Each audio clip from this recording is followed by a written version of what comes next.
All right. Now, I'd like to check to make sure I have two. Hold on. Recording.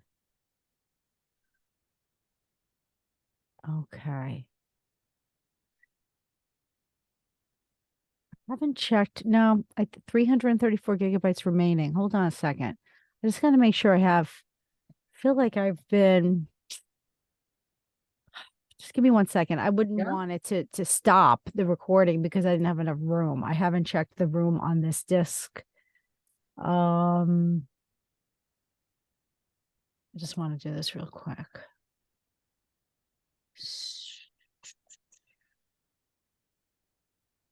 Oh, okay. We're good. Yeah, we're good. Okay. So, okay. Okay. So shall we begin? Now, do you want it to be not centered? Well, is that Yeah, that might be a little better. Oh, because of the light? yeah, I can't close it anymore. Can you move your computer a little so you're centered or no? If not, don't worry about it. It's not a big deal. Yeah, perfect. Okay, great. Okay, so recording and just make sure I'm okay. I like to try to take off my glasses after I give the I know I'm vain. I can't help it. I never Oh no, thought I that's would why I be. had to get my rollers out of here. So I never thought I would be vain, but it is what it is. Okay, so all right, so let's begin. so Hello, this is Jen Gaita Siciliano, your host of Not As Crazy As You Think podcast. I'm thrilled to announce that we have a very special guest today. Her name is Janet Werner, and I've come across her incredible work, and she's an incredible human being. She's the president of You Have My Word LLC since 1988, which is a corporate consulting firm specializing in large scale system change. She's also the founder of a meaningful media that matters in mental health project and the leader of a global team of mental health experts. Together we are developing a docuseries, Breaking Open, Breaking Down, Breaking Through, and a mainstream feature movie called Calling God to the Witness Stand. Her mission is to ease the journey through change, transition, and onto transformation within and around the mental health system. 44 years ago, while in her master's degree program, Janet had an astonishing mystical experience, which turned into a spiritual emergency and resulted in being misdiagnosed as bipolar. She was involuntarily hospitalized and required to take lithium against her will. 25 years later, in 2005, Janet had another spiritual awakening, which was immediately pathologized given the prejudice from her former diagnosis. She was again involuntarily hospitalized, misdiagnosed as bipolar, and coerced into medication against her will. She is now speaking out to raise awareness of the spiritual side of mental health, and specifically the DSM V code entitled Religious or Spiritual Problem. Along with her team, she is leading an initiative to include spiritual competency in the 988 first responder training. Janet is also partnering with her team to establish a coalition of religious and spiritual leaders in New Jersey for the purpose of including these resources in mental health crisis support and patient care when hospitalized. Janet, you're doing so much amazing work. I'm so happy to have come across your path. And look at this. Speaking of spiritual connections, it's 11:11 right now. Doesn't that mean something? yes, for the viewers, 1111 is a spiritual or holy spiritual number. Yes, I yes, love it. I love yes. it. Wow, good So record. today's podcast is going to shine light on the spiritual side of mental health, and specifically the transformative experience that gets misdiagnosed. Yes. Um, I would love for you to share a little bit about your lived experience. You've had 3 decades worth of, you know, uh, uh, um, let me restate that because I want to 4 decades. Okay, hold on. Let's learn about the work. Let's talk about the work you've been doing. This is when I redid it. Okay, I mean I said it wrong.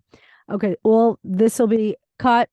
We're good. Jan Janet has lived experience on. Let me rephrase that because I'm talking to you personally now.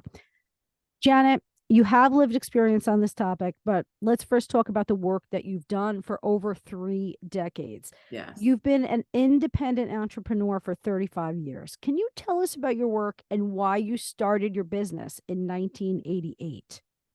That's a great place to start, Jen. And I'm also going to confess, we did a prayer before we started this because that's part of my, my work, our work.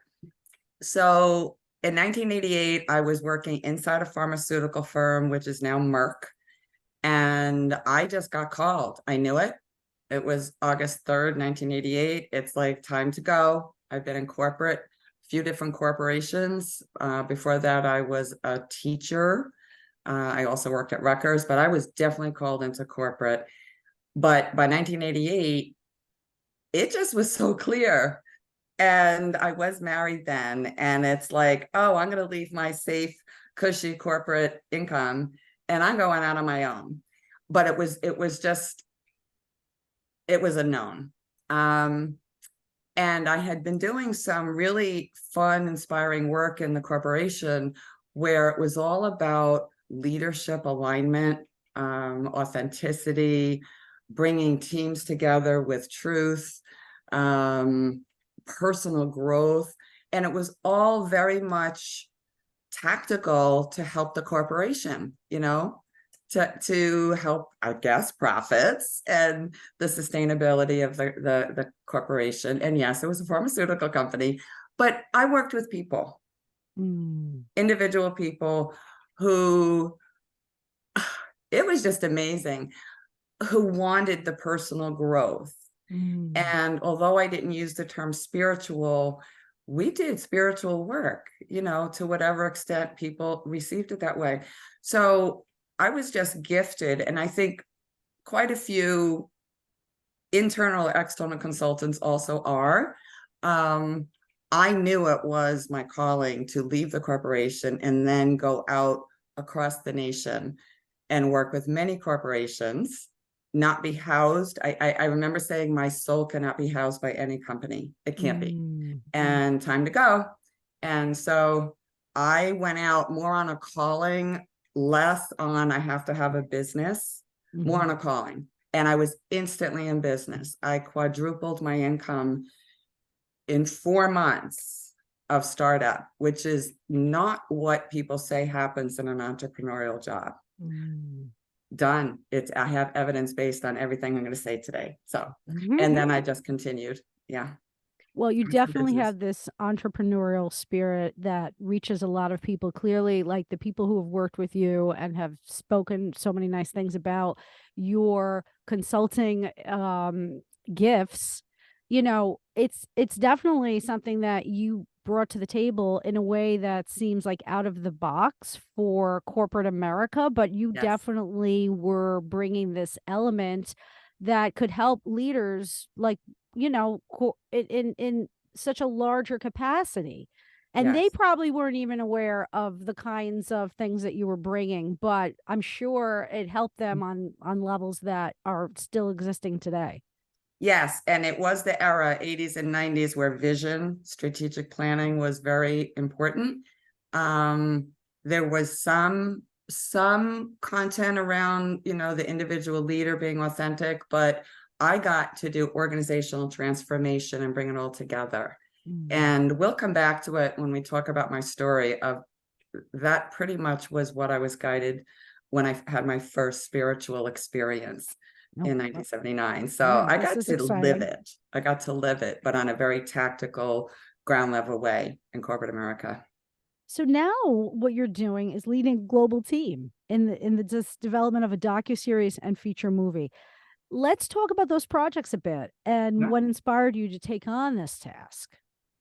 Yeah, it's 2023. I started preparing for now and around 2019. Again, I listen to calling, so I'll call it a calling or an intuitive knowing. Again, the perspective is 40 something years ago, 43 years ago, I had a spiritual experience. And there's been this multi-decade process to get here. But in 2019, I found my way to say, I need to tell my story. And it's very practical. My spiritual story, very practical. And we'll maybe get into that. I was recorded at Rutgers University about my story. That brings us a few years later. Jen, you are on the team, the documentary team. It became very clear I am to lead an initiative to have a feature-length movie.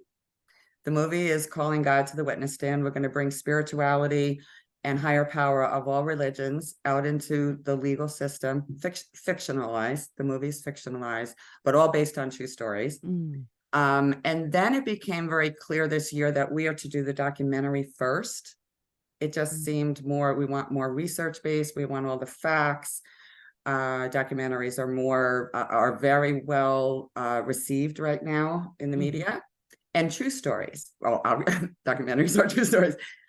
So you and I and 42 other people around the globe are mobilizing to get all the facts, all the research, all the lived experience together and document it so that we have that timeline of this content has been experienced for at least since the 70s and definitely before, but we're starting with the 70s and bringing a historical perspective to what some might call a spiritual awakening, what many of us know as a mental health crisis. And we want to bring it all together and say there are some solutions that the public doesn't know. And part of the solution is in the conversation, right? It's not like we know. So we're going to put a series together so that it causes a conversation. Yeah. And, let me just add here that this is how we kind of connected, because I was speaking a little bit about my own personal spiritual emergency on a podcast, and you had reached out. And it was like when I got involved with the project, it was clear that so many people who have lived experience in this area, we are connected in a very similar way. Our stories do overlap in so many ways. So this is let me ask you this. As you reached out more and more in building this team, and it's a global team, how have you seen these interactions and these similarities overlap? Are a lot of people coming to the table with a similar perspective on this spiritual emergency?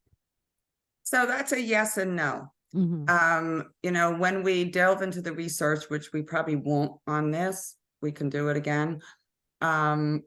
Dr. Stanislav Grof, Dr. Lukoff, many, many others, they outline all the different types of spiritual experiences, spiritual emergencies.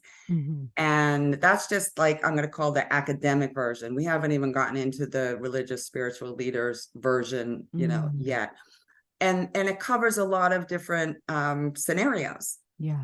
What we found is it does cover Eastern religions, Western religions.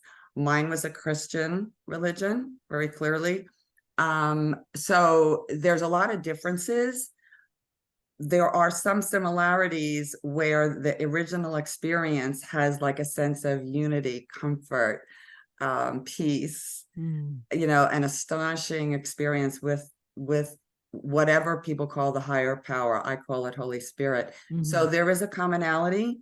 And then there's a difference between some who were pushed into the hospitalization medication route and misdiagnosed, and others who were able to sidestep that, primarily, I think, because either friends or family or professional colleagues were with them and they absolutely did not go into hospital. So that, to me, that's what we're going to show. Like, how did some of us get swooped into the hospitalization system and others were able to skirt it? And there's an answer. There's a conversation. There's a conversation and respect of something that's so astonishing, abnormal, different, scary, that we can access right now. And I'll get into this later. I've been talking to some faith-based leaders that basically say, have the conversation. In the crisis, have the conversation. And that's just normal human dignity. And so the original question was, I don't know. That's my answer. Well, you've led us there, I think. There's similarities and differences, Yeah. and you're trying to cover a lot of bases here, which is really exciting because that's the bottom line. The conversation needs to be had. This spiritual experience, then, that you experience, let's get to that. Okay. How it started in 1979 when you were a college student. Tell us about what really happened to you. What was yours like? Yeah, and it's significant because again, we can add research another time, but in the 20s, it is a research-based notion that college students or 20 somethings can have a spiritual awakening, right? Mm-hmm. We'll get into that, but I did.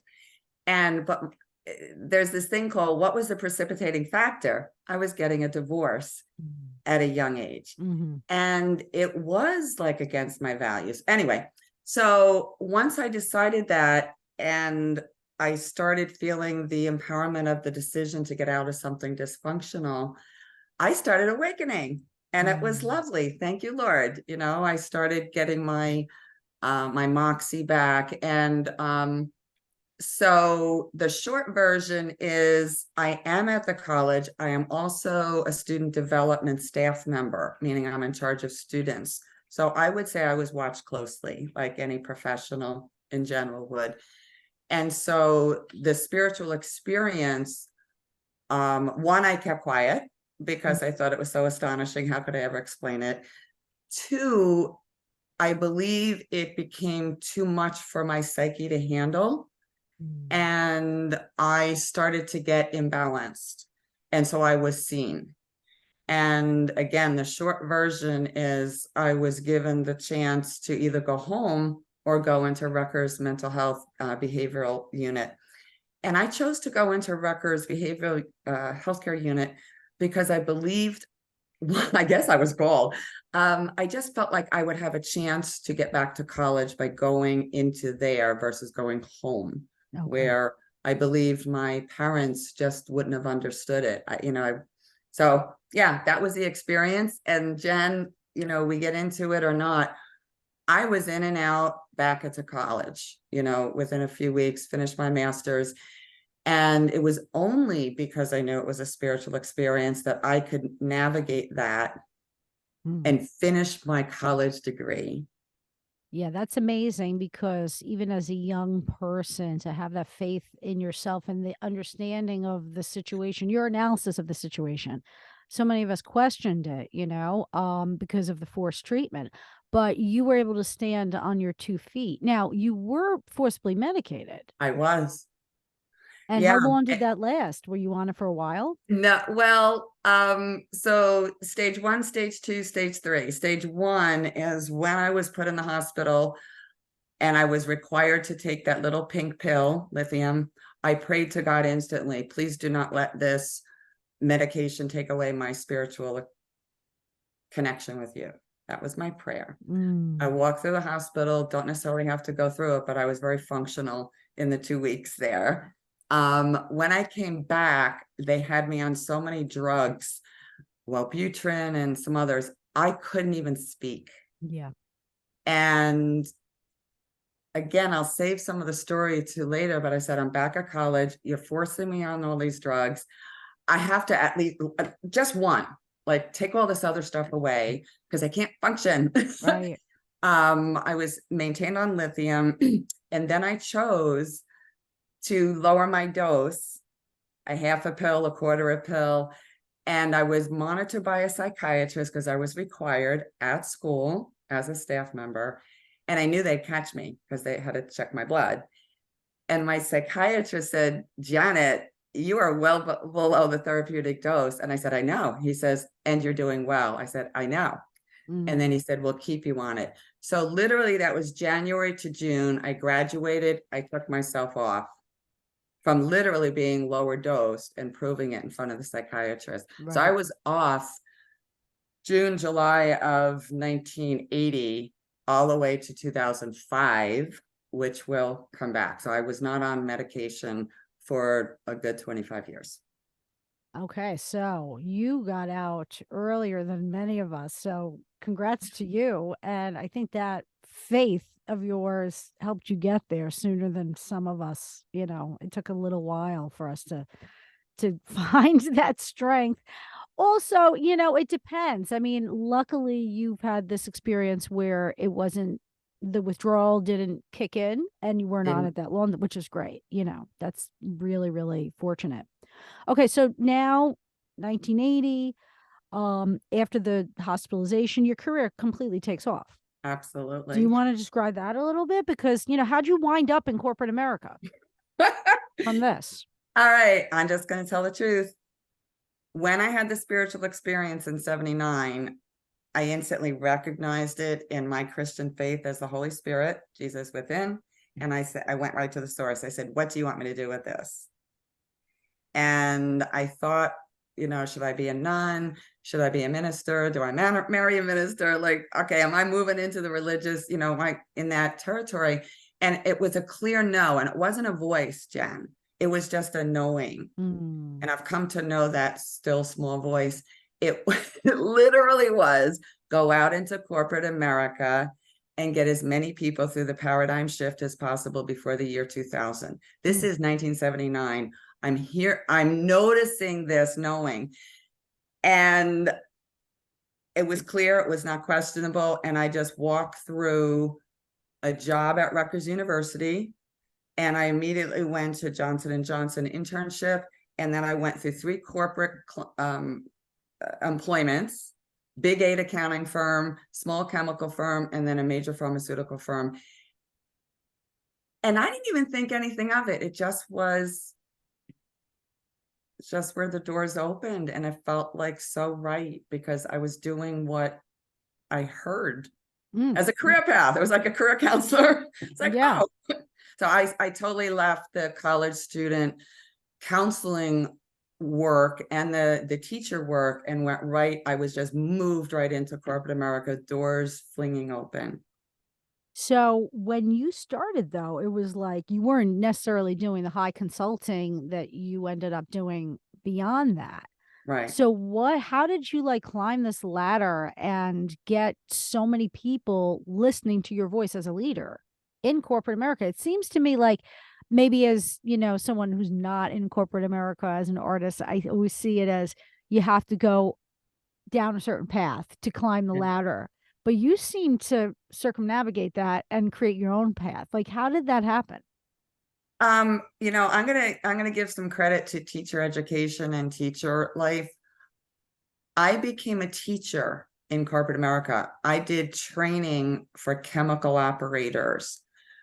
Not that I knew chemistry, I knew training design, and I was hired to lay out a curriculum for training chemical operations. And then I did it also in a big 8 accounting firm, detailed training on finance, things I don't know anything about, but I knew curriculum design, Jen. And then that led me to the pharmaceutical, where it was do training in FDA, GMP, technical skills. How do we make these pills? And I'm like, I can do that. But in the last year, 87, 88, a whole movement of total quality management, and well, let's just leave it like that was what it was called. It was more of an opening to leadership education and change management. The year before I left, that said, this is my space. I need to do systems change. And I was supported in that corporation, but it was just so big, the calling, that I said, I need to go and work with many pharmaceutical firms, and then many other than pharmaceutical firms, Kraft General Foods, AT&T, even the CIA, but we won't get into that. Wow. So you just took off with your entrepreneurial spirit and your, I guess, understanding of larger kind of overarching thematic solutions in this area that could be put into many different corporate settings. Yes. And people really took to it. I mean, I remember, us discussing some of the things that you did kind of focus on. And I love like the assumption checklist and, the focusing on the right thing and, the stop and pause. All of these things seem almost, they do to me personally seem like self-help and spiritual in nature. Mhm. So people really were thriving with this Yes. leadership kind of development. Yes. Yeah. But it was also the trend in the consulting field or in the leadership change management field. I just happened to be moved into it early. Mm. So there's, just major trends were happening in the 90s. And yeah, I was escorted into it in 88. And it was under the training development coaching. I was doing stress management, meeting management, leadership, communications. It was all just like simple curricula. And then it evolved into major transformation. We need to transform our organization into a healthier workplace. And people might not know, pharmaceuticals, yeah, all the companies, many companies cared about that. And again, there were people in the pharmaceutical companies. Yeah. And they wanted to know the science behind behavior change and how do we have a culture of high values. It's not that we fixed it all. We still have work to do, but Yeah. it was definitely strategic planning. How do we move forward into the future? All that was, I was not trained in it except for being a teacher with curriculum, a master's degree in counseling with interpersonal relationships. And then the spiritual experience to me just opened up my mind that just says, we can do this. I'm being shown large scale system change. And that is going to be where we bring it today. Why do I have confidence we can influence system change in the mental health? Because we did it in corporate America. Yeah. And still need to, but okay. So that's pretty amazing because you've had that experience. You kind of riding on that memory and that full um catalog of how to get there. And this is like taking on the film is something similar. Like you don't really necessarily have that much of a background in this kind of None. thing, but you have this way about you. You know how to make things happen. So it's really exciting. I want to like kind of leave your corporate era and kind of like go past it. And I want to know more about this mansion in Freehold, New Jersey. Can you tell us a little about this? This is kind of you launching a second business. Yes. And tell us about, what the mission was and what your goals were in trying to get this off the ground. Thanks for bringing it up because it's an often missed part of my career. But it was a significant, fairly short period of time. I gave birth to my son in 1983. I was divorced in 1995. And I am at the height of my career, running around the country and corporate but very much heart pulled, as a mother to my son's at home, nannies, all that. So by 1999, I felt I need to bring my business home, local. So right as the year 2000 came, I found this mansion in Freehold, the oldest, biggest John D. Bartleson mansion in Freehold. And I said, that's it. That's mine. And I bought it. And what happened is I was able to integrate being a single mom. My son, was only a few blocks away and he could come into the building. We brought senators, governors, business associations, teacher associations. We brought Red Cross in during 9/11. I did a lot of free work because I just thought I could. And there was corporate consultants, corporate clients who also came in and paid to spend a day with me or a team that would come. And you could think about it as a retreat center. What we did though was we were early pioneers in integrating holistic tools, or holistic thinking. So I held roundtables for executives that was all about the paradigm shift, either happening or about to come. So that was our corporate work. But we integrated holistic healing, and I think I'll leave it without detailing it, that says you have options to take some meditation classes or yoga, and then I'll do your coaching. And so people came to me for one-on-one leadership coaching for full days, but they were doing that in the 90s from the corporate environment. Like people actually came to my house and spent full days. So I just put it into a building.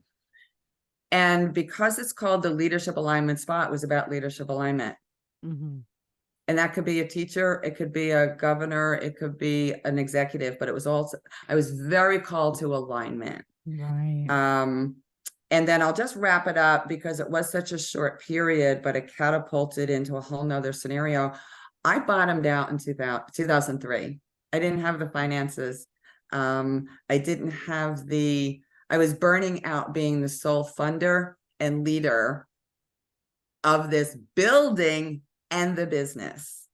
So let's just say it was a short piece of time, and then it led to kind of this whole second scenario of the last 20 years of, all right, now what, God? So we'll get into that. So it was powerful, but it was short-lived. Well, it's interesting. It really was a time when, I mean, I remember during that time, I was looking for holistic answers and healing, and there were few things that were few and far between. And to you know, whether it was short-lived or not, to have had the vision and try to manifest it and bring so many people underneath that momentum, even during that time, it's just pretty phenomenal, because it really was not going on. This is more of a conversation of today. I'm here, it is 2023, and people talk about holistic healing like it's, oh, that's something that you can choose. But that was not a thing that was very common. Like that, you needed to kind of massage that into being. And now it's a thing. So I think it's really incredible, because it says something about your personal vision, that you're able to see things be relevant and, empowering before they are even like gaining a lot of traction in the wider array. Yes. I was seen as an early pioneer. And yes, so we'll go into, thank you, the practical, but how does life happen? What happens to somebody that's very successful, competent, looks like it's just ready to take off, and then she falls on her face, Well, that's the spiritual journey too, right? It's like we have to fall before we find ourselves being lifted again by maybe spiritual wings, But let's talk about that a little bit. I know that you were a single mom. A huge loss of income and loss of work must have been incredibly difficult. Do you want to share any of what you went through? Yeah, and honestly, because it's 23 years later, I can talk about it very simple. I remember handing the keys in on June 8th, 2023, and I remember going home and literally again saying, okay, now what, God? And the answer was, I spent at least a year just being a full-time mom. I totally surrendered. It wasn't hard. I said, this makes sense. This has just been such a major blow. And my son's sitting home. He's 10 years old. And I'm like, well, why not? Let me go volunteer at school and show up all the games. And let me just not try to do any work, right? Let me try. Let me just try. I never took a year off, ever, since he was born. So that year, let's say, was peaceful because I had a function. I was supposed to be his mom anyway, full time, should be there. How great. What a gift. Total sidebar, but literally when my son was born, I was in the height of my work, and I looked at him and I said, I'll be back by the time you're 10. How old was he in 2003? Wow. 10. That's amazing. So we noted that, and I'm like, all right, maybe there's a little divine plan here. But after, as the year was happening, Jen, I still am an entrepreneur, and I did dabble in a call here, a visit there. And I said, give me a year, I'll be back. Mm. Well, by year 2, I wasn't back. Mm. And then by year 3, I wasn't back. And I got the inkling that says, I don't think I'm going to get back Mm. on track, back on track, back on track. Like, no, what's the new track? And if you would have told me then it was going to take 20 years to get into this, creating a documentary, I would have been tempted to give up. I don't know Yeah. what you're doing. I would have said, you got to be kidding. Like, how could I possibly journey for 20 years Mm. to get back on track? And again, I'll just do a few little simple pieces, at another point. I just took guided steps to navigate that time based on being home with my son. I was absolutely going to be there for him, his mental health, his growth and whatever. And that all like amazingly brought beautiful fruit in his well-being, because he went to the army, he went to Afghanistan. He's an amazing, contributing, healthy 30-year-old. And how does that happen with somebody that's called bipolar and deserves to be in an institution? Like, and that has been steady for him. So I was there, through his teenage years and all that. But Jen, I took a job out on a farm and picked vegetables. I took babysitting jobs and got up at 5 o'clock for a mom that was going to New York. I took a truck driving job. I care for senior citizens. I cleaned houses, and none of it felt bad. Yeah. I'm just saying this was because I did try to apply to corporate jobs and consulting. Did I do a little bit? Yes, I did do a few corporate, jobs where I went out of my jeans and put my suit on. I actually did it, but not enough to fill up a whole week. So short version is, behind the scenes, I had my hands in the dirt and little baby diapers, and yeah. And then the calling came again in like 2019 that says time to speak, because I was pretty much quiet about my story, both the business failure and the spiritual experience, of which you will ask me what happened in 2005. So let's go there.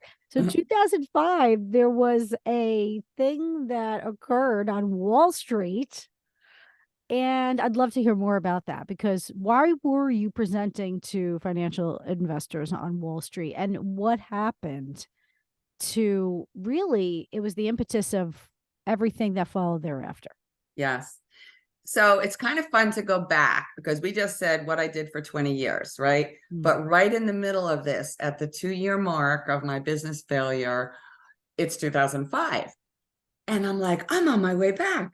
I'm actually going to get back into corporate and business and income producing. I get invited by a financial wizard, very, fairly well-known financial advisor. And I actually try to get another woman to present on Wall Street, because she's doing a Broadway show on her craziness of being bipolar, but real, so I'm like, oh, this has to get a great show. Let's get her on. I love supporting people, right? She backs out at the last minute. And I said, well, I'll take your place. So I wasn't supposed to be the speaker. And just a few months before I started waking up, and some of this is important, we'll come back to at some point. I was called a few months before to write my whole story about the 1979 experience. Write it all out. Tell the truth. Don't publish it. Don't tell anybody.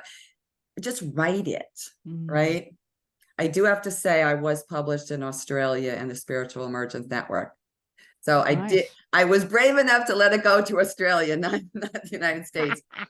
So, I noticed this awakening, and I'm like, all right, maybe I'm not supposed to go back to corporate. I'm supposed to tell my story. I publish it. It's in Australia. And then certain synchronicities happen that I meet this woman, Wambui, and I get her to present on Wall Street, and then I take her place. Mhm. June 17th, 2005. And I'm watching myself as a normal human being just coming back to life. That's basically how I would say it. Feeling empowered again, feeling more confident, having hidden away for a year or so. So I think we're all back on track going forward. So I do a presentation June 17th, 2005. I have the finance guys all in the audience, and most of them were men. And I explained, one, I had an experience where I was forced in the hospital. Two, 20 something years ago. Two, I start explaining Dr. Lukoff's research, and that the DSM of 1994 has a spiritual religious category, and they like facts, right? And I'm saying, this cost New Jersey taxpayers to put me in. Oh no, sorry, rewind. It didn't happen yet. I'm saying, let's prevent the cost of hospitalizing people with spiritual experiences. Let's come up with another method. Let's train medical students that there's a spiritual side to mental health. And let's not just medicate people with spiritual experience. Let's inquire. Let's check. Let's use the DSM to actually do a little bit different form of therapy. And, we came up with numbers. And so they were interested. They were like, "Ooh, this is new, different." I was so excited that I needed to go home and tell my mother. And I bring all my research 9 days later of, oh, by the way, I was just on Wall Street, because I kind of kept my life quiet. And she saw me as in a manic moment, even though I felt pretty stable. Yeah. And I do believe, Jen, and I would really like you to integrate, your story here. I don't blame my mother. Yeah. I don't. I don't blame really anybody's mother friend.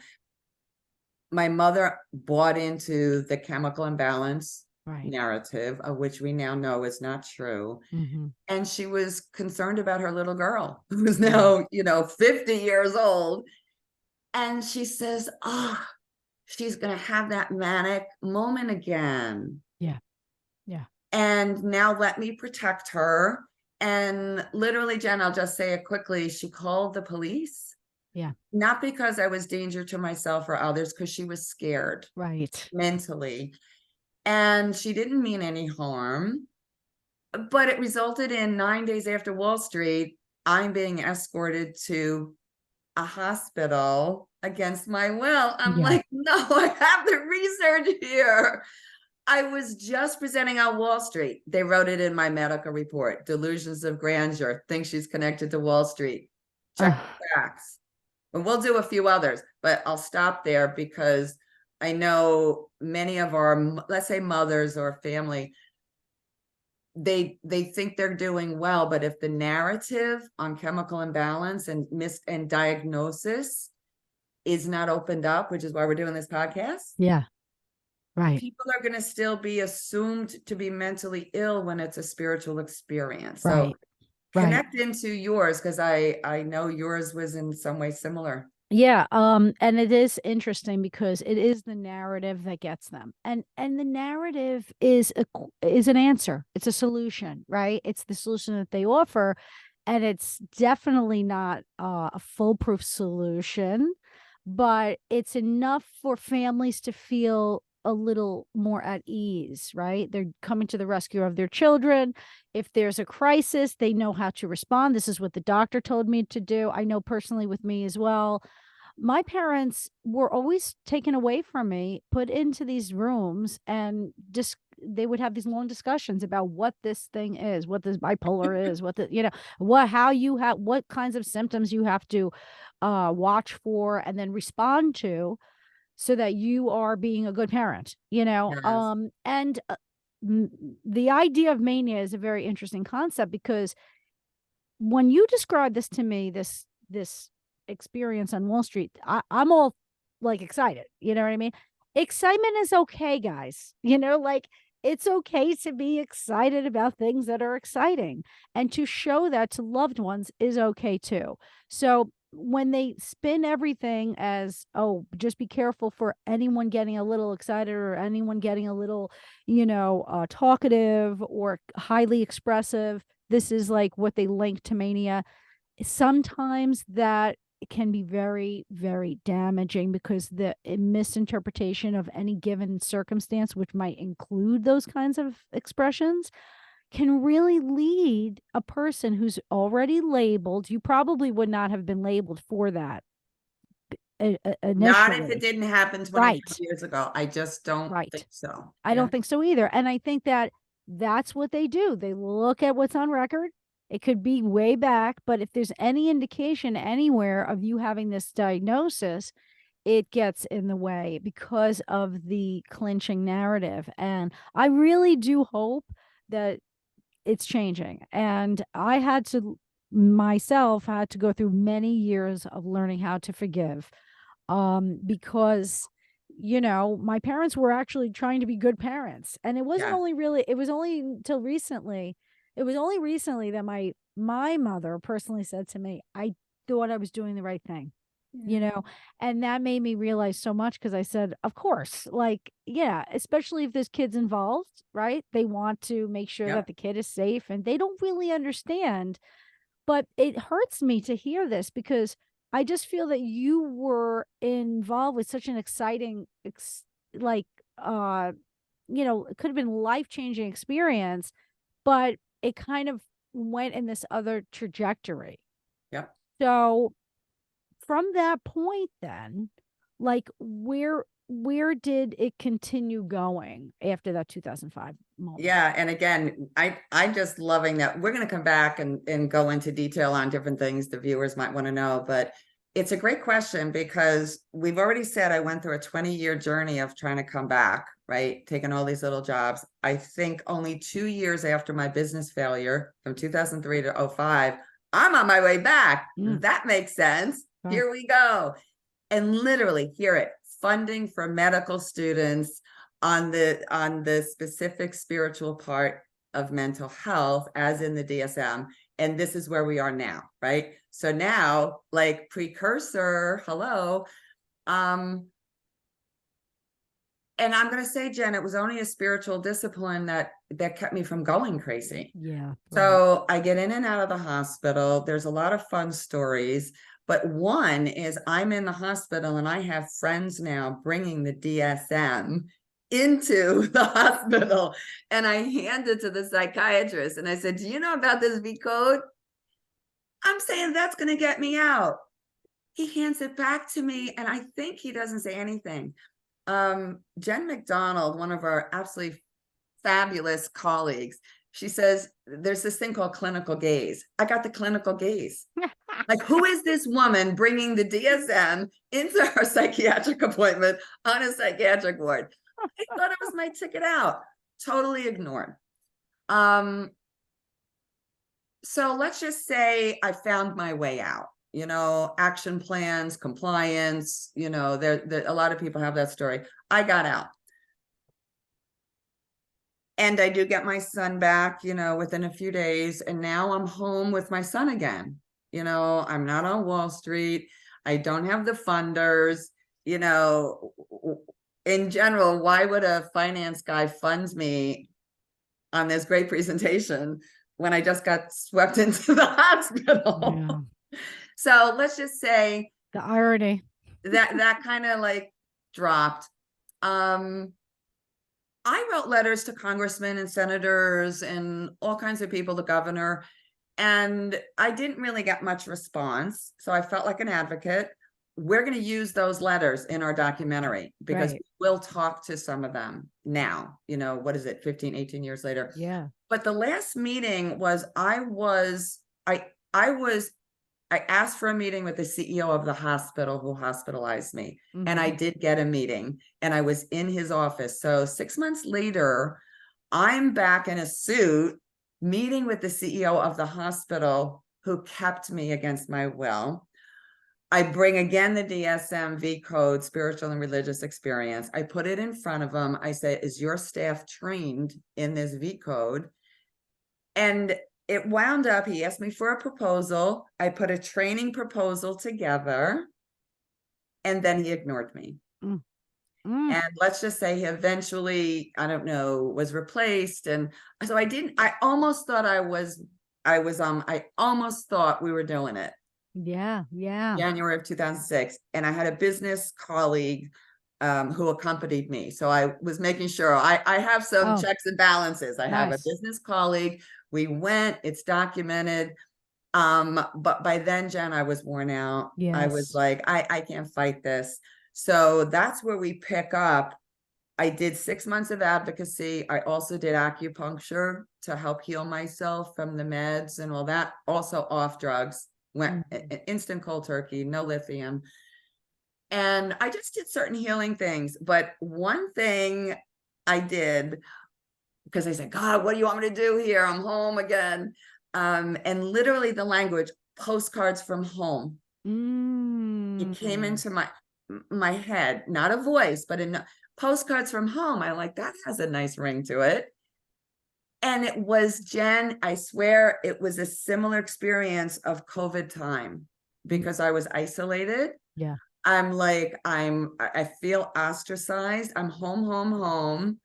And what if I can communicate to people from my home to yours, from my heart to yours? And I started creating what you now have seen as postcards from home, which is a terrific set of postcards that have all of these wonderful phrases that you would love to hear and on any given day. Like, I celebrate you, like so many like cool things. And I understand that recently people have gotten wind of this in New Jersey, and they've been requesting more like orders of these cards. Yes. And so it's coming. It's like literally 20 years ago, this was begun, and now it still has life. And in fact, it probably is going to have even more life with the people who are interested in this right now. I think so. If you want, I can actually walk over here and get some cards. You want me to get cards? Yes. Yes, why not? All right, keep talking about postcards.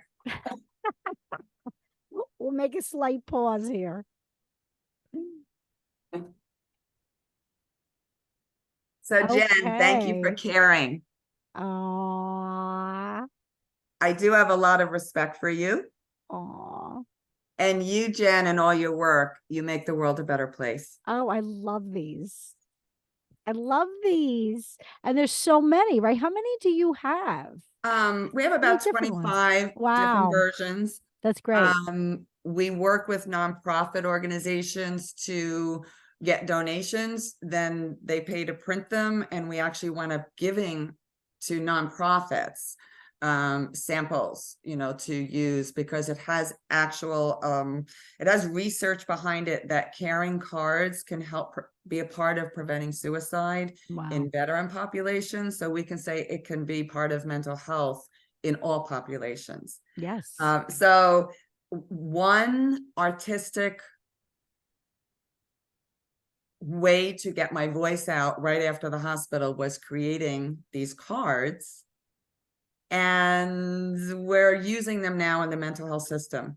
And yes, we do want to get these out, not just in the traditional mental health system, but in corporate America, in schools, in families, in nursing homes. And we have been doing that. So it is a real product that came out of this, one, spiritual experience in 2005, but two, what would we call it? The crushing or crunching or something of my voice. Like, let's box her in. Yes. Then I got let out, and literally that was the first thing that I'm going to say, Spirit guided me. You have function. You have some things to do. Yes. And we have postcards from home now. I love when, these experiences turn into expressions of creativity and long-term effectual creativity, which is what you created. That's so exciting, because then it almost puts such meaning to the experience, and others can benefit. Practical meaning. Yeah. There's something good to come out of it. And I think that's what most people have to sometimes search to find, but you threw yourself in, which is very, Very exciting. I love those. One of the first times that we recorded stuff for the documentary, you had a bunch of those on the table, and I was so like taken in. I was like, oh my gosh, it's very it's just so simple, and yet it's profound, has profound impact. Yes. So I mean, that's the kind of thing that can, help many people in many ways. Jen, Let it's my artwork. We see your artwork behind you. We're including your artwork and artistic expression in the documentary, whether Mhm. it's song, playing an instrument, visual art, words. Words are my artwork. Right, Words. And right. that's why I name my business You Have My Word. Words are my artwork. And to Mhm. be able to position them in a way that speaks across cultures, across ages, and as a Yes. practical use, that's what I do, Yeah. you know? Yeah. Yeah. Absolutely. And it's really impactful. And thank you for that, because we need more people out there like you. Now, let's look at let's just fast forward a minute. Okay? You are now in 2019, and this man, Dr. Michael Garbe, Garvey. he is recording a story for Rutgers University. How does that happen? What Um, made you stand out to this man and want to hear this story? mm, Fun question, because it's like this, if we actually look this on paper, we're going to see, for me, what I know as God, Holy Spirit. Like I get this whisper, I get this notion that says, go do this. Mm. So in 2004, it's go write your story. Okay. It didn't say go publish your story. It says go write it. Good, done. So in 2019, it's, I don't know, it was something like come out or start investigating or start stepping into the mental health system or Mm. something. Mm. Um, I had just been working at a youth camp, which summer camp, and I've been doing youth work with youth. I just found different things along the way, and I'm like, okay, well, that's not forever. So I start getting this calling. How about we start getting back into the mental health system? Mm. I stumbled across Assist, which is a major organization on the spiritual part of mental health, and the then president Elizabeth Sabet, and we kicked it off, hit it off. And let's just say Elizabeth introduced me to Dr. Michael Garvey. Mm. And it was because I said, I need comrades in New Jersey. I need locals. I'm connecting people around the globe, but I need somebody local. So Michael Garvey shows up. He's at Rutgers. And it's funny how Rutgers keeps coming up. Like Rutgers Yeah. is a main place, Yeah. which we'll actually probably close with. And Michael was completing his dissertation, his final year, and he had interviewed a number of people, of which, when you look at it, you'll probably recognize them. But he said, yes, come on up. I'll record you. And it was the completion of his work to Mm. graduate. And so that is available. We'll show the link later. But Michael Garbe also had his own spiritual experience, so he knows of it different. He Nice. recorded me, validated, what I went through, and has it on his website. And then we wound up, a year or two later, Michael is in our documentary. It's great because it all comes full circle, doesn't it? Yes. And it was time for me to start speaking public. I knew I Yeah. was going to be on the web, but I didn't think anybody'd find me. So I said, all right, let me step out and at least allow my voice to be on the web. And definitely not promoting it, but we are now promoting it along with many, many people's stories. That was the beginning. It's exciting because 2019 is when I published my personal story on Mad America. Mm, And it was the first time that I was able to really speak about it with larger audience, perhaps running into it. I was talking a lot about it on my blog and on my social media platforms and stuff like that. But when you first do decide to put words behind your narrative, to make, to share the meaning of your narrative, so that it actually dignifies your experience, because it can be an undignified experience, and then you're searching for years as to like why it happened and what meaning it has in your life, and there's always this like spiritual thread that you're trying to listen to this guidance. This must have been for you a real changing, like a turning point, where Yes, you saw that there was this new opening on the horizon. absolutely. It felt like go time. This is Yeah. go time. You know, Yeah. I whatever it was, 10, 15 years ago, I'm published in Australia. Nobody really knows it's in Australia. That's all right. Now I'm actually on the web, but because I watch synchronicities and connections, I'm like, I'm being brought in by Rutgers, Mm. or a student at Rutgers. It has to mean something, and it gave me Yeah. some confidence. And Jen, I'll just say that mark, one, it was very clear. I wasn't, I just knew it would be okay. I'm going to come out.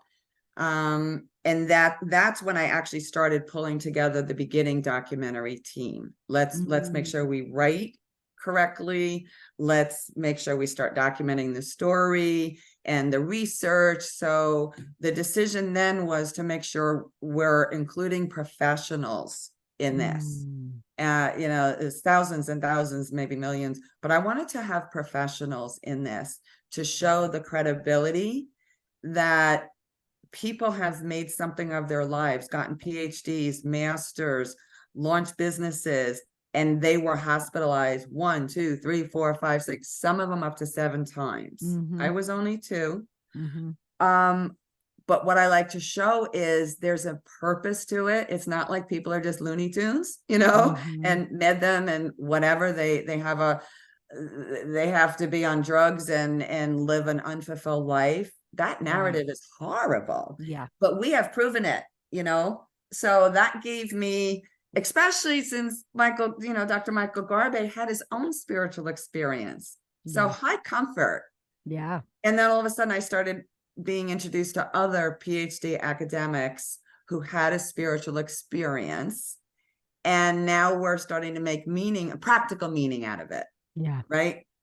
Right. And so, yeah, that brought us to here. It brought us to 2023, where we now have a very strong global team, but we're also working very locally, one on the East Coast and then very specifically in New Jersey.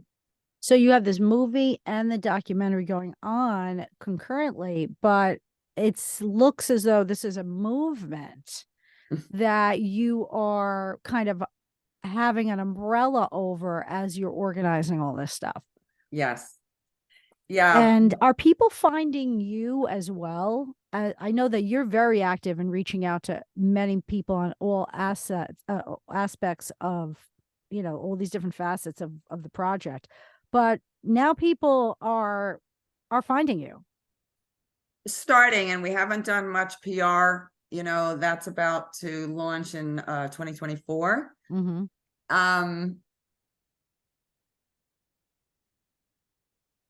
It's more than a Certainly, oh, yeah. Well, I'll give you this as the lead-in. Certainly, in the spiritual and religious areas of the leadership, whenever you come into contact with the leadership of these areas where they are involved with mental health and spiritual crisis situations, they seem to be wanting to connect with you at this point. by stepping out and getting on the road and at conferences and meetings, there's a high comfort, Jen, from my corporate experience. I Yeah. love being out in organizations and conferences, and I haven't really been that active, but it's a Mm. natural space for me to put on a suit and engage. And I just want to circle back to the language of it's a movement. One of our teammates coined it, or started to say, this is more than a movie, it's a movement. That was about a year ago. And we are now into the movement part of the movie. we're still recording, we're still stepping through editing and putting promos together and looking to get finance and supporters, but the movement has captured us. Yeah. And very specifically in New Jersey, and very specifically because of current events. And I get excited, with these current events, because again, my consulting way or my mission way is I want to fill a gap. I want to provide solutions, or I want to assist with solutions when things happen out in public. So New Jersey and other states, but we're focusing on New Jersey. We just had a law signed for 2 years that extends hospitalization. So I wake up and say, well, we need to go and address this. We can't fight it, but now let's look at how can we serve the people who are hospitalized. Our psychiatric team is partnering with organizations on what's the standard of care in those first 24 hours. Yeah. Because you and I know we did not get the standard of care. Right. We got shoved in a room. Right. So we're actually going to do practical things given the law. There's 988 rolling out across the country, and we want to add the spiritual competency to that screening process and invite spiritual and religious leaders, faith-based leaders, to be part of that care team. Yeah, and I want to stop here for a second because I'm going to have these links in the show description. Particularly, there's a couple things that you did recently, some live YouTube videos. One was with the 988 hotline people, and there were a lot of people in who were in the professional landscape who would deal with being the first responder of that call. Yes. One of them is Ernie Stevens. Oh, oops, hold on, I want to get this. I have it up here. Hold on. I want to say it. Who is the Deputy Division Director, Law Enforcement? Wait, the Deputy Division Director, Law Enforcement at Council of State Governments. Okay, hold on. Let me. We could fix that. He's a retired police officer in Texas, was also involved in the mental health rollout in Texas for de-escalation. And now he is in, maybe define what that word is. He's working with a nationwide rollout of 988, the name of that. And 988, for those people who don't know, is basically the new suggested hotline for suicide prevention that circumvents the police so that they're not the first responders and other people are responding to the calls. And there are lots of issues, it's not running perfectly, but it was a great, what I loved about this space that you held for these people, these professionals who are in this. And by the way, let me just say this one last thing.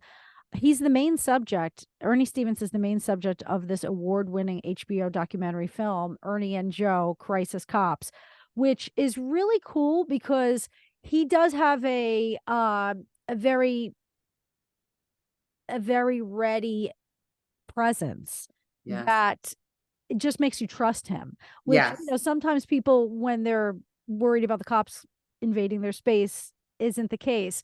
But I right away felt that he was just like one of the good guys, Yes. And what was also interesting is there's so many other people on this panel that when you started bringing up that these are sometimes spiritual emergencies that they witness on this when they first get this crisis call, it was like everyone started opening up. And then this was very recent. It was this year, only a couple of months ago. And for me, sitting there and watching it, it was, again, the realization that this conversation absolutely needs to be had with people who are professionally responding to these calls. He said he wants training.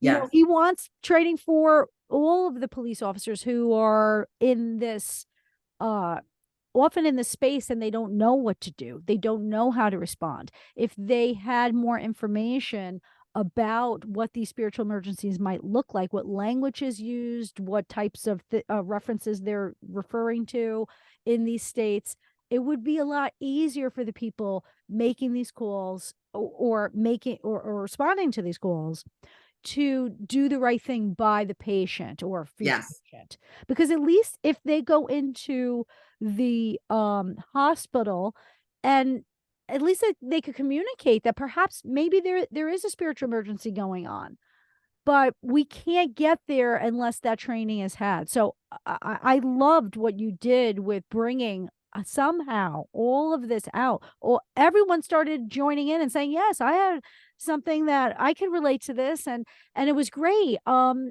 I don't think there's anything out there like that. So I'm definitely going to put a nice link in so that people Thank can you. take a view of that. And I appreciate you for holding space for that team. Thank you. There were a few things that came out of it, and Jen, we'll talk about the next one. We're going to do another 980 in October. But from that one, we announced that there is a spiritual side to crisis, and it's specifically in the DSM. So people started realizing it's not a thought, it's a reality. Right. Two, there are de-escalation strategies, and part of it is what Ernie does, and Ernie and Joe, stop and talk, stop and listen, de-escalate, don't catastrophize whatever is going on. And then three, we have some executives from New Jersey, CSPNJ, Collaborative Support Network of New Jersey, sharing there are peer respites. You don't always have to go into the hospital. We want some of these 980 calls being dispatched to the peer respites in New Jersey, of which we have 3. We are looking to have one in every county. They are around the nation, but the public doesn't know about it. If your mother, my mother, knew about the peer respite, let's say maybe they would have said, oh, let's see if that's an option. One, the cost is lower or nothing. And it's not a locked facility, and it is staffed by trained professionals. Jen, there's an answer. One, conversing with the person and the family to de-escalate. 2, oh, let's look at potential peer respites. What are we doing in October? 3, would you like clergy in here with you and your family right now? Is there a special religion you have? I'm going to stop there because that's going forward. Inclusion of faith-based leaders into the crisis response team. Well, this is interesting because I know that you have a few players working on the documentary who are on the inside of the psychiatric institution, and Psychiatrists. they have a little pull in trying to get this more out there. I mean, let's face it, this is not something that's up until this point has really been discussed, even though that there's this V code. And just for those people who aren't sure what that is, it's kind of like an additional code that they could put behind a diagnosis that explains that there's potentially a spiritual level to, right, a spiritual emergency level to what they were going through symptomatically, so that if that's registered, then that kind of colors the situation a little more clearly. It's not something so like outlandish. And because sometimes psychosis can look like that. But if there are spiritual references, that can then be more like internalized, and the person might be able to be talked off the ledge. Yes. So what you are really doing is inviting so many people and so many I should say so many spiritual traditions along for the conversation, so that we can all get language in, so that everybody is respected in this area. Yes. It's a huge thing that you're undertaking. You realize that?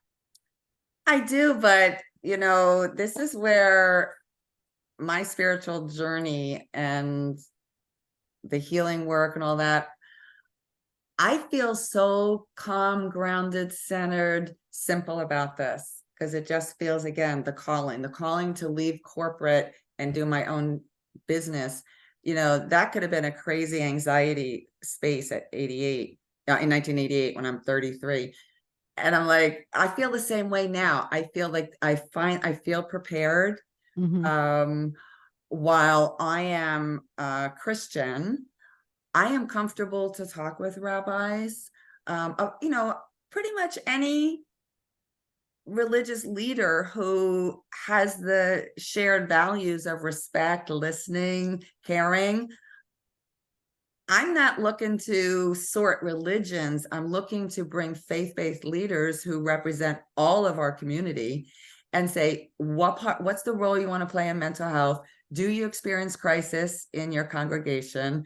How might you want to be included in that response team, and or when they go on the ER, and or when they go behind scenes and are being, held by the psychiatric, system.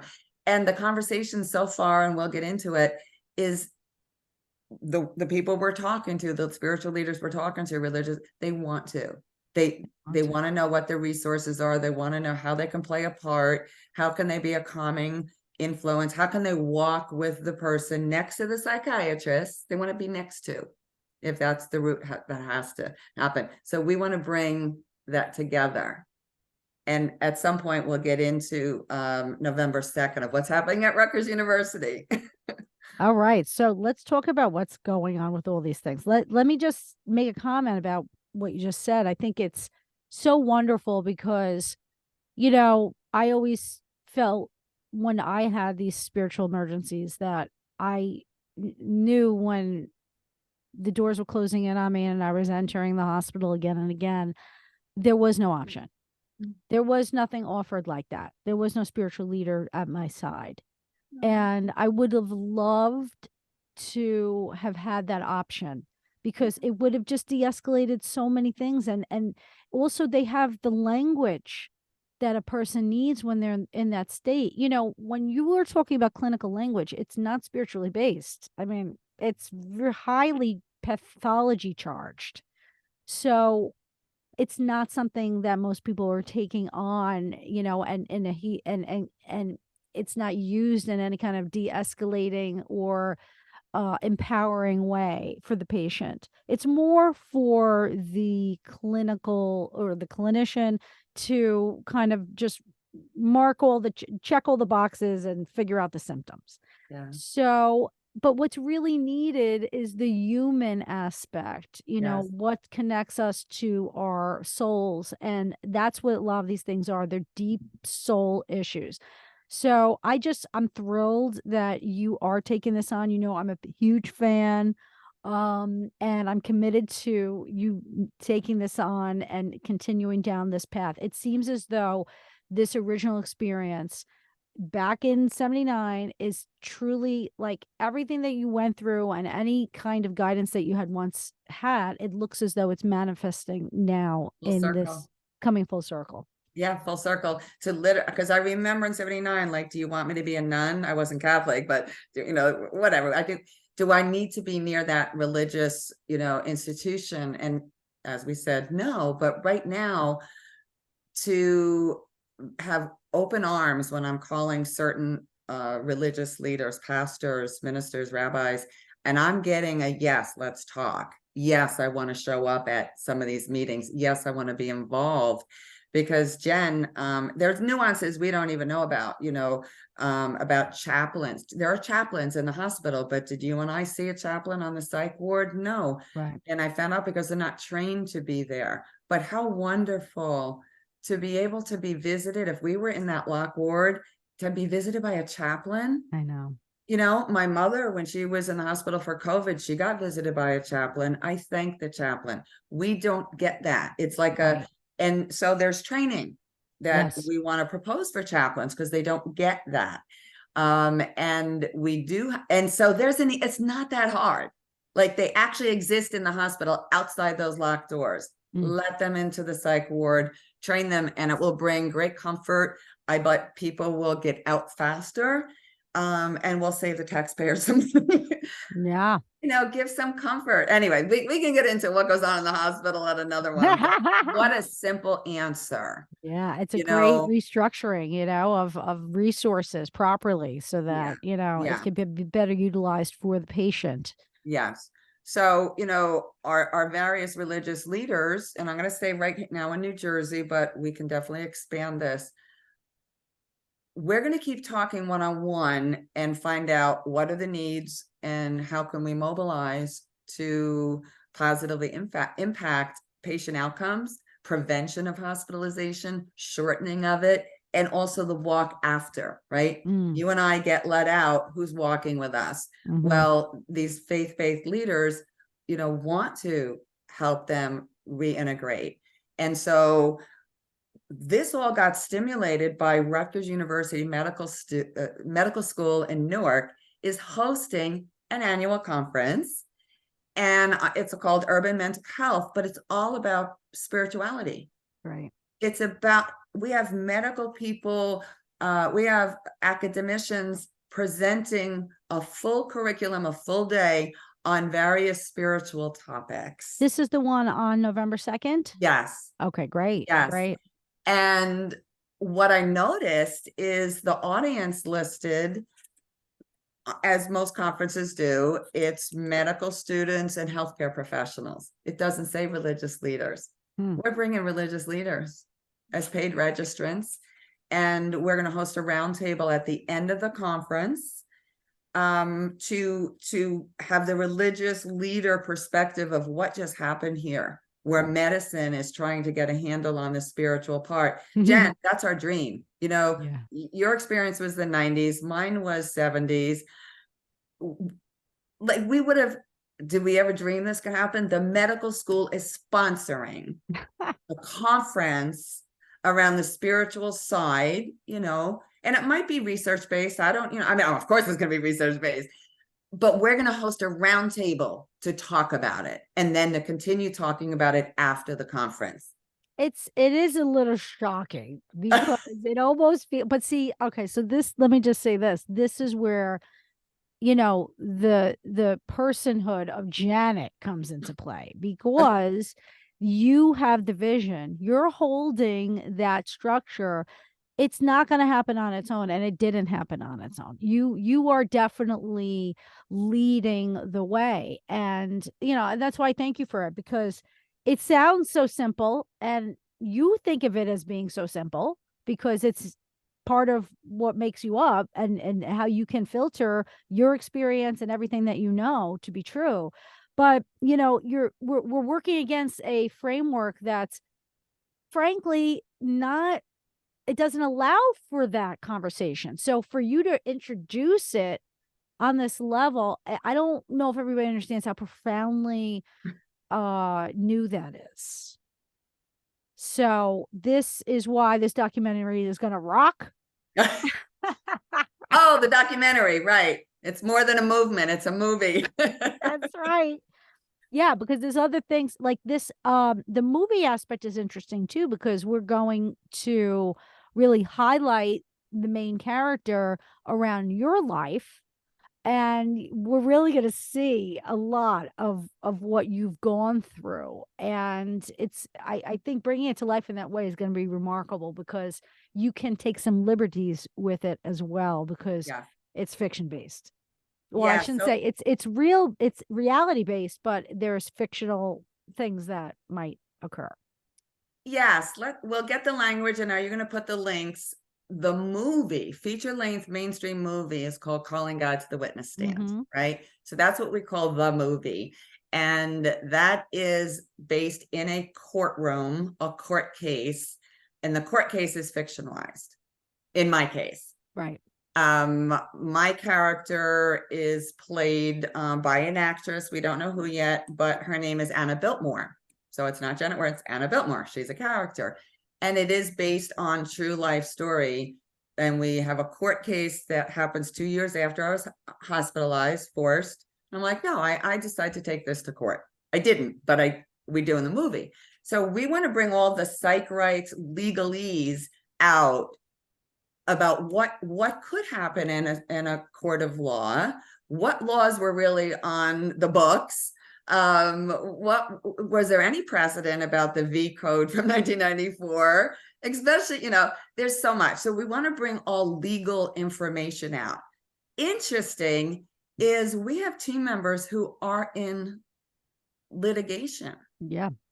They are bringing court cases either based on wrongful hospitalization, forced meds, or not understanding the spiritual side. So it's happening right now. Yeah. And we're going to do a movie, again, protecting people's personal lives, but it's all fact-based except for the court case. And then the court case will also be, we're hoping to get a law firm that wants to partner with us, preferably in New Jersey, so that we can have the whole court case reasonably appropriate. When you do a movie, court cases are not always exactly as they are in real life. We want to make it as close to, and so that's the movie. The documentary is different. So I'm going to just put, we're going to get both of those pieces out. The movie is going to take a lot more funding, a lot more serious legal support, and we're going to dive into it next year. The documentary is this year. Well, I think it's a great approach because the documentary can get things moving. It's a little easier to construct. And the facts, right? The facts always help anything later on. And this is so funny because I've wanted to do so many times, and I've actually spoken to people about it, and I didn't get much traction. And let me just mention this too. You have this great this other live on YouTube with Jim Gottstein, who is a lawyer who's involved with being on the team, and Rob Wypon, who's an author that talks a lot about these kinds of cases. And it's great because you interview them in a fine way. They definitely were able to bring to light a lot of these issues, and just being one of those people that have been wrongfully accused and all this nonsense, and thrown in what I consider jail. Yeah, we were incarcerated. We were incarcerated. I think of this as it's like a fantasy. You know what I mean? Like, it's the perfect fantasy for all of these people who wanted to sue during that time period too, who might not have been able to. And there weren't that many people winning these lawsuits, so many lawyers didn't want to take these things on. So I think it's a really interesting way to present this, using some case it's based on, like your own, and just a what if scenario. Wouldn't it be interesting if this person was to win this case, Yes. and what would happen therefore after? It's a great setup. Yeah, I believe there's a case that we will win, and we'll have to wait till next year. But I want to connect some dots again on how easy some solutions are and how easy it is to shut off those solutions. So I'm in the hospital in 2005, and the intake nurse is, do you know why you're here? Do you know why you're here? And I'm like not answering because anyway. So I eventually say, I'm here to make a movie. Well, that gets written down. Right. Totally delusional, right? Right. And here we are. Right. But anyway, part of what gave me fun about doing this movie is my medical report. That one, delusions of grandiosity, thinks she's connected to Wall Street, which we already said I was. Two, delusions of grandiosity, thinks she's connected to Washington, D.C. Well, that sounds delusional, right? But I was. There was an executive director of higher education who was my supervisor at the College of New Jersey, asking me in 2005, help us understand this thing that's happening to college students called spiritual emergency. Okay. So I tell my intake nurse that, and it's written down, delusions of grandeur. I think she's connected to DC. And then the third was delusions of grandeur. I think she has a big business. I was in business for 25 years at that time. So when I looked at that medical report, I'm like, I'm not going to be mad at them. I'm not going to hold it. I really, this is what happens, right? It's just what happens. I want to have a court case to show how silly this is. Yeah. And I want to win it because I was, what is it called? I don't know. I don't know what the words are, but I mean, it's right in my medical report that if you could have fact checked, maybe you would have let me out in 24 hours. Right. Right. And I would not have been so traumatized and, cost whatever it cost me. So, you have your medical report, other people do. And I really think at this point, once we all just get adjusted, we need to look at these medical reports, and there's a lot of common things. Yeah. What is that other line? I forget. We'll do it another time. But there's these common lines that you are delusional if you speak the truth. Yes. Yes. And all we need to do is, if you had a heart attack and you were able to function, as a doctor, I would ask you questions. Right. How are you feeling? How's your right arm, your left arm? What do do you want meds? Do you not want? Do you want? There is an inclusion in the psychiatric world in general, maybe up to now, and I think it is getting better. We're not included. We're seen as subhumans. We are actually seen as subhumans. Right. Right. And not worthy of having a conversation or being considered. Anything we say has truth to it. Mm-hmm. That's like astonishing. What a miss. What a cost. Yes. Yes. What a cost. What a cost. Right. Right. What a cost. And the suffering that happens after can all be prevented. Yes. And will be. That's why we're bringing this to light. It can be. And we're not saying, Jen, every mental health concern is as easy as having a conversation. There are some that need immediate medication. I mean, we're just not going to question that. But it's the narrative that says you have to be on this forever. You're going to be bipolar or schizophrenia forever. You will live a subpar life and get used to it. That is horrible. It's crazy, really. I mean, we now know the proof is different. Right. And so we're saying we just want to get into the conversation with somebody that's being picked up at that crisis point in the ER. If they're in the hospital stay, include, right? Don't isolate. Yes. It's beautiful. It's so humane. It's so what's needed. It's the very thing that's missing. Most people who do criticize the system as is bring to light this very dismissive, and, as you say, this sense that they're subhuman once they're entering the hospital. That needs to stop. I mean, It needs to stop right now. It has to stop immediately, because it's just, this is not the world that we want to live in. We want to create a better world, and we want people to feel as though it is actually, let me just say this. I am a proponent of proper mental health care. I want people to get the help that they need. Unfortunately, the systems in place right now aren't thriving. Most people come out of them not necessarily better off. And what you're trying to present is, yes, we need to support our people, and let's think of all the ways that at least a large amount of people can be supported who have gone through this spiritual emergency, because we don't know of every single aspect of how we can treat everybody, but we personally know what this is made of, what this experience is made of. And for someone like you to be on the front lines taking care of this, it's like, it gives me such hope, because I am thinking about the person I was 20, 30 years ago.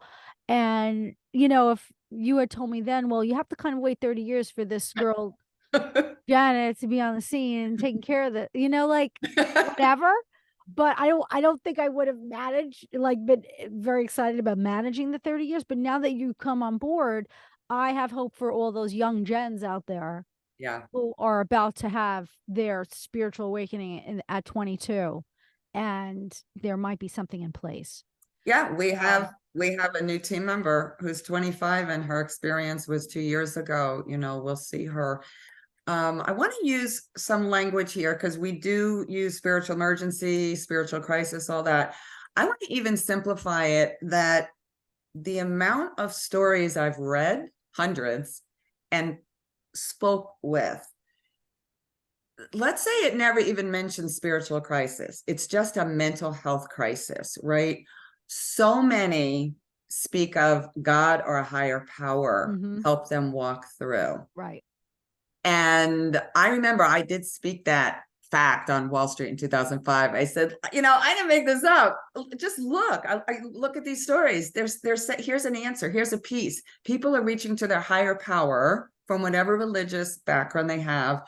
And thank God. Thank God there's a God that individuals find that. So that's a bit of sanity.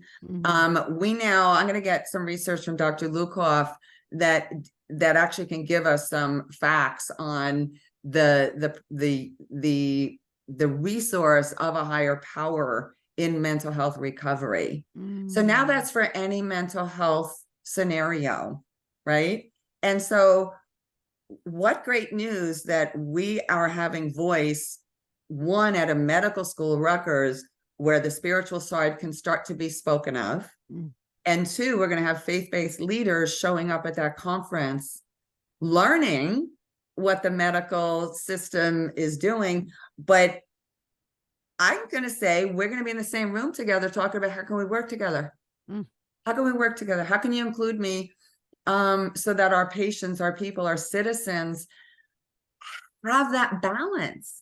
See your psychiatrists, see your faith-based leaders, but let us in during this, like, if you're in the hospital, let us in during that time. Let's make sure you're walked with as you leave. Let's see if we can prevent this before you go in. Maybe there's alternatives. Maybe I can help the family. Maybe we can go to a peer respite. The other day, you'll see pictures of this soon. We went to equine therapy. Are you familiar with equine therapy? Very vaguely, but it has to do with, I'm thinking horses? Horses, yes. So I just bring it as an example because there are many examples. And in our documentary, we want to present the simple solutions that are here. They're right here in your backyard. And you will see pictures, video. 2 fully trained psychotherapists, young women, are running Operation Hope. And they work out of a rescue farm, horses that are being rescued, never to be sold or ridden again, but for whatever reason. And it's fully researched. It's around the world, but we have it in our backyard in New Jersey here. And it is available to veterans and first responders for free. And then the rest of us through whatever, payment system. But it's the therapy is through the horse. But I'm just going to say by example. So people who don't want to sit, and I'm going to say a veteran, in many ways don't want to sit on a couch talking to a therapist who's never been in combat, right? It's so beautiful, but who knows about equine therapy and how simple it is. You go out and walk with the horse, and there's healing that happens there. We all know that sometimes a pet can do that. But anyway, by example, we're trying to search out what else is here. There are peer respites. There's equine therapy. There's others. There's more than just yoga centers and whatever else we've come to learn. That it doesn't have to be that complicated. And I think we can save a lot of time, heartache, and money by opening up the conversation and getting it out in the media, of which you are helping. Yes. Yeah, I agree. And I think it's time for people to start putting their heads together and finding solutions, because, it's only been a relatively recent phenomenon that many people are high critics of the system, but who is presenting the solutions? So that's clearly like where you're angling, and it's important to, make sure that that's known, and because there's a lot of people who are very, they're high activists. They want to be part of the solution, but they don't even know where to begin. So yes, the criticism is important because it shows us what not to do, but what do we do instead? So this is really where you're leading us with all of this, like, incredible work that you're doing, Janet. Is there anything else that you would like to just leave our audience with before we wrap it up? And I will have many different links in the show notes, but if you could also include your excuse me, website address. Yes. Okay. So people could look you up, or if you'd like to also give people any of your platform handle, that would be great as well for social Yeah. media. So I just made the movie website public, callinggodtothewitnessstand.com. I kept it non-public because we haven't had the time or funds to make it perfect and beautiful. It's been a behind the scenes content place for our team. It's public now. They'll see it, callinggodtothewitnessstand.com. It's fine. And the content is so rich. We're just not worried that it's not like perfect, beautiful. My business website is youhavemyword.com, the letter U, easy to remember. And that's just really all the historical and current business work that we have. And I do have partners, business consultant partners, where we want to go into the mental health system and offer the same simple tools. We found ways to streamline it that we used in corporate America. We can apply them to the mental health system. So we're not stumped by system change at all. So we want whoever is ready to ask us, well, give us an example. How would you start with the New Jersey mental health system? Okay.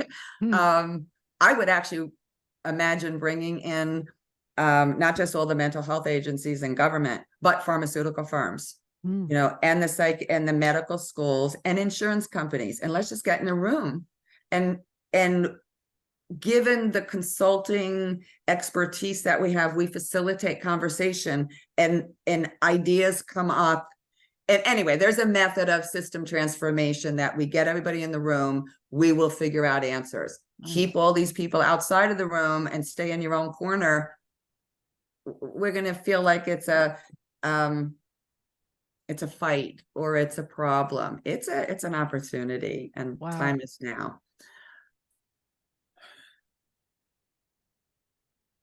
I lost my train of thought, but I do want to say this. So we are responding to current events, and we've talked about it. If we're back at the documentary and movie, we are doing it behind the scenes, and we are using some live events and podcasts to share. We have fabulous professional team members, who are going to step by step make this happen. We do need funding. And we're going to figure, I'm not an expert there. We do need funding. We would take philanthropists. We will take investors, and we have an investor system of, return on investment. So that's absolutely open. We are partnering with the New Jersey Film Commission. And so we are going to get more and more sophisticated with the film producers that we're working with. Kind of a fun thing. Netflix has landed here at Fort Monmouth. We hope to partner with Netflix at some point, right? So I'm going to say funding, law firm support, and pharmaceutical firms that I used to work with. Come on back and let's talk, because how astonishing to get a pharmaceutical firm in on this system, right? Yeah, that would be interesting. People look at me and say, you're crazy. I'm like, oh no, absolutely. Well, there's got to be a reason why you worked under that wing, right? I worked in most pharmaceutical firms in New Jersey and across the country. So, they're human beings. They're not, every single person is not driven by the bottom line. I think I'm going to leave that for another conversation. I believe that there is opening in the human spirit, in human consciousness, in executive management that says, I think we need to get into a conversation. Let's not be the bad guy. But there's a chance to be the good guy. Well, again, having you in the facilitator corner, doing this with the experience that you have, this is how it can be done. And I think one of the reasons why it hasn't been done yet is because who's had your experience? Yeah. To be able full to pharmaceutical engagement, many major corporations. I just have to give this a little example. It's because of the market. Consumers are asking for lower dosages, or how do I wean off of this? What better place than a pharmaceutical firm with their ability to do clinical trials and be a hero? Yeah. We decided we're going to do better with our consumers want lower doses. Well, let's try lower than therapeutic doses and prove that blah, blah, blah. Or let's let's start looking at, all right, we got money for these months or years, but now let's help them get off it. Yeah. I think that's possible. It is possible But, because it's already being done in the UK with the tapering strips. yeah, That went into effect, I think, last year. New American companies can completely grow in this area, or at least substitute maybe some of their income, right? there's a I mean, way. you're still gonna have plenty of people that are utilizing them. So Yes. it's definitely a worthwhile thing. And like you said, to be part of the hero rather than being part of the villain, being as the villain, Yeah. it's Yeah, only a I'm positive. gonna go to the good side of humanity and the good side of corporate. I just do. It's easier to work with, energy flows. I'm just working that side of it and inviting in the whole system. And I see us having some breakthrough results not too far down the road. Yeah. It's I love you on the exciting. team. This is exciting. Well, I'm thrilled to be part of the team, and it's just been a very interesting road that, just having had a lot of conversations with you about where your vision is and where this is going. I have a lot of faith in the project, and I believe that this needs to be done here and now. It's a pregnant time. People are wanting this birth, okay? So on so many levels and so many different ways. So I love how all these aspects are coming together in this very brand new way. And I really believe in your voice and your vision. So thank you, Janet, for this endeavor of yours and having the courage to bring forth this new narrative. Thank you. And thank you, Jen, for, establishing your podcast, because I'm not going to. I like leaning into what others are doing. And yes, I think we spoke of maybe doing another one. I do want to get on podcasts and use this as one of the platforms to inform. We want to inform, educate, mobilize, and make a difference. So thank you for your part too. Thank you. All right. Let's see. I am going to stop the recording right here.